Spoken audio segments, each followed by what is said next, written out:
The proposal. The restaurant's chandelier cast golden light across the white tablecloth, making the silverware gleam like small promises. Maya Rodriguez smoothed her dress for the third time, trying to calm the flutter in her stomach.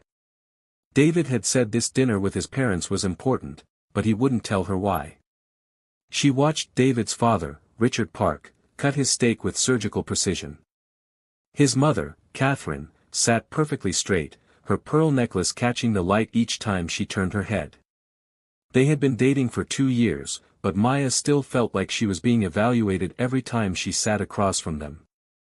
"Maya," David said suddenly, his voice too loud in the quiet space. He reached into his jacket pocket, and her heart stopped. "I know we've talked about our future together."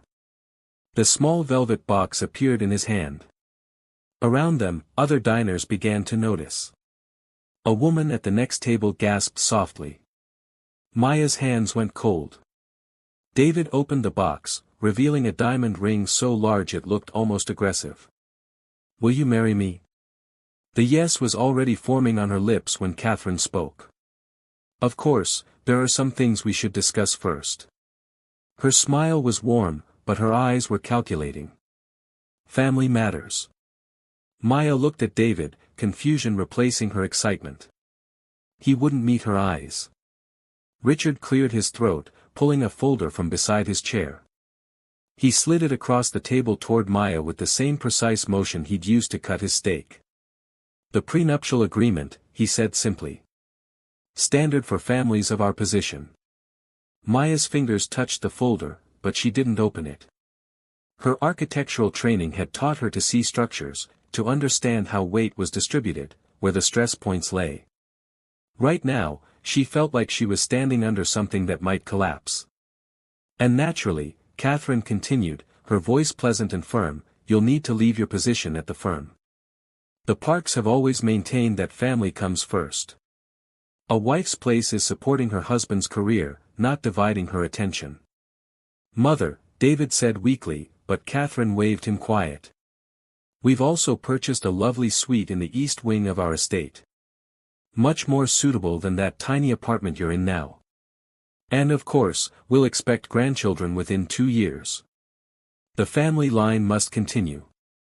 Maya looked down at the folder, then at the ring, then at David's face. He still wasn't looking at her.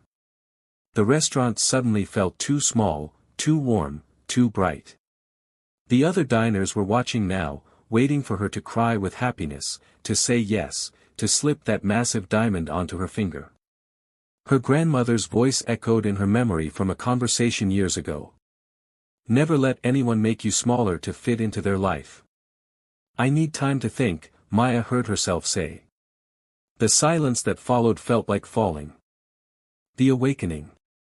Maya sat on her grandmother's worn couch, the prenuptial agreement spread across the coffee table like evidence at a crime scene. Rosa moved slowly from the kitchen, carrying 2 cups of tea with hands that trembled slightly from age but had never wavered in strength.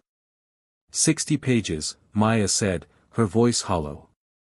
60 pages about what I can't do, can't have, can't be. Rosa settled beside her, reading glasses perched on her nose as she scanned the documents. Her finger traced a line, then another. "You give up your career, your savings become joint property managed by his family, and if the marriage ends, you leave with nothing unless you've produced an heir." She set the papers down with deliberate care. "I've seen slave contracts with better terms. His family has money, influence, connections," Maya said, hearing how weak the word sounded. "David says I'm overreacting. That this is just how wealthy families protect themselves." Rosa turned to face her fully, and Maya saw something fierce burning in those dark eyes. "When I was 23, a man proposed to me. His family owned half the factories in our town. He was handsome, educated, everything my parents wanted for me." She paused, sipping her tea. "His mother told me I would need to convert to their religion, take their name, forget my culture. She said my pottery was a nice hobby but not appropriate for a wife in their position." Maya had never heard this story. "What did you do?" "I told him no. My mother didn't speak to me for 2 years. People said I was a fool, that I'd thrown away my only chance at security. Rosa's smile was sad but unbroken. 3 years later, I opened my studio. 5 years after that, I met your grandfather at an art show. We built a life together where I didn't have to apologize for existing. The next morning, Maya met Jen at their favorite coffee shop, the one near Maya's office where they'd been meeting every Friday for 5 years. Jen took one look at her face and ordered 2 large coffees and a chocolate croissant they could split. He knew, Maya said once they were seated by the window. David knew about all the conditions before he proposed. He thought surprising me in front of his parents would make it harder to say no. Jen's expression darkened. That's not love, Maya. That's strategy. Maya pulled out her phone, scrolling to a folder of photos she hadn't looked at in months. Sketches and plans for her own architectural firm. Designs for sustainable housing projects. Dreams she'd stopped mentioning around David because he'd called them unrealistic and financially risky. When did I stop fighting for what I wanted, she whispered. The same time you started worrying about fitting into his world, Jen said gently. I've watched you get smaller over these 2 years. You stopped wearing bright colors because his mother said they were too loud. You turned down that promotion because David said the hours would interfere with your relationship. You even changed your hair. Maya touched her straightened hair, professionally styled in a way Catherine had once called elegant. She remembered her natural curls, wild and free, the way David had loved them when they first met. When had she decided they were too much? Her phone buzzed. David's name appeared on the screen. The message was short, my parents are expecting an answer this weekend. Don't embarrass me. Not us. Not, I love you and want to work through this. Just, don't embarrass me. Maya looked out the window at the Chicago skyline, at the buildings she'd dreamed of creating, at the life she'd imagined before she started shrinking herself to fit into someone else's blueprint. She thought about Rosa's pottery studio, about her grandfather who had loved her grandmother exactly as she was. She thought about the prenuptial agreement that read like a list of rules for a prisoner rather than a partner. And she thought about the woman she used to be before she met David Park, the one who believed she could build something beautiful and important, the one who took up space without apologizing. I need to go shopping, Maya said suddenly. Jen looked confused. For what? My work clothes. I have a meeting this weekend, and I want to make sure I'm dressed like myself. Understanding dawned on Jen's face, followed by a smile that was equal parts proud and relieved. Want company? Always. The answer. The Park estate sat behind iron gates like a fortress designed to intimidate. Maya drove through them Saturday morning in her 10-year-old Honda, passing luxury cars that cost more than she made in a year. She'd turned down David's offer to send a driver. She would arrive on her own terms. She parked near the fountain and checked her reflection in the rearview mirror. No designer dress today, no carefully straightened hair. She wore her favorite navy blazer over a white blouse, the one she'd presented her first major project in, and her curls fell naturally around her shoulders. Her grandmother's silver earrings caught the morning light. David met her at the door, his face tight with anxiety. You're late. And what are you wearing? My mother sent you that Chanel dress. I know, Maya said simply, walking past him into the marble foyer.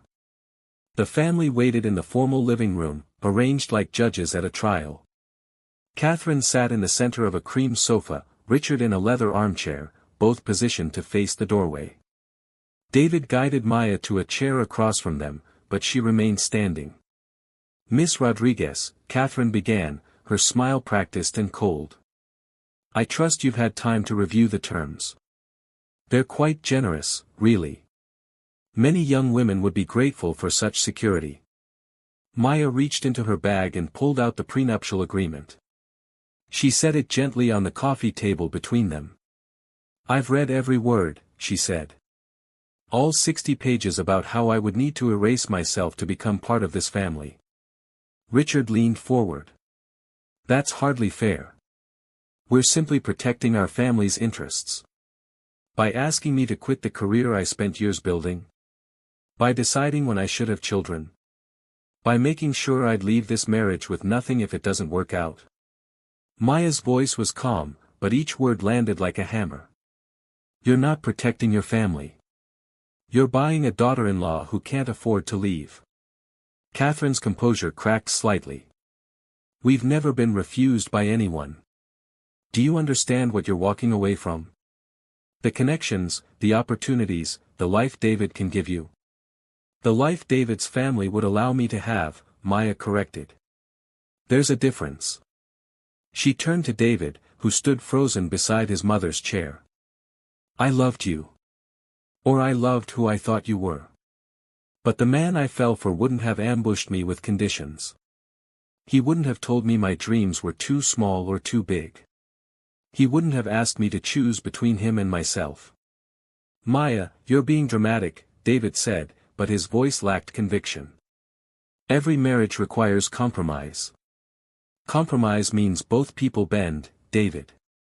Your family is asking me to break. She picked up her bag, feeling lighter than she had in months. I spent 2 years trying to be who you needed me to be. I wore the right clothes, said the right things, made myself smaller and quieter and more convenient. And it still wasn't enough. It would never be enough. Catherine stood, her face flushed with something Maya had never seen before, genuine shock. You're actually refusing. A girl from nowhere, refusing my son. Maya met her eyes without flinching. I'm refusing to trade my future for your approval. There's a difference. She walked toward the door, her footsteps echoing on the marble floor. Behind her, she heard David call her name, but she didn't turn around. Some bridges needed to burn completely. Outside, the morning sun felt warmer than it had in 2 years. Maya sat in her car for a moment, her hands on the steering wheel, and felt something shift inside her chest. It wasn't the absence of weight but the presence of possibility. Her phone buzzed. A text from Jen, how'd it go? Maya typed back, I said no. I'm free. Then another text, this one from her grandmother, proud of you, Mija. Come to the studio when you're ready. I have someone who wants to talk about funding for sustainable architecture startups. Maya laughed, the sound surprising and genuine. She started her car and pulled away from the estate, watching it shrink in her rearview mirror until it disappeared completely. 3 months later, she would sign the lease on a small office space for Rodriguez Sustainable Design. 6 months after that, her first project would break ground. A year later, she would meet someone at a community planning meeting who would look at her designs with genuine admiration and ask about her vision without trying to reshape it. But today, driving away from the park estate with her curls wild in the wind from the open window, Maya wasn't thinking about any of that. She was simply thinking about how good it felt to choose herself, to walk away from everything they offered because the price was too high. She thought about all the people who accepted chains because they were gold-plated. All the dreams abandoned for security. All the selves erased for belonging. Not her. Not anymore. The city spread before her, full of buildings waiting to be imagined, projects waiting to be designed, a future waiting to be built by her own hands according to her own plans. Maya Rodriguez drove toward it without looking back, knowing that sometimes the bravest thing you can do is say no to what everyone else thinks you should want and yes to the person you've always been. The end.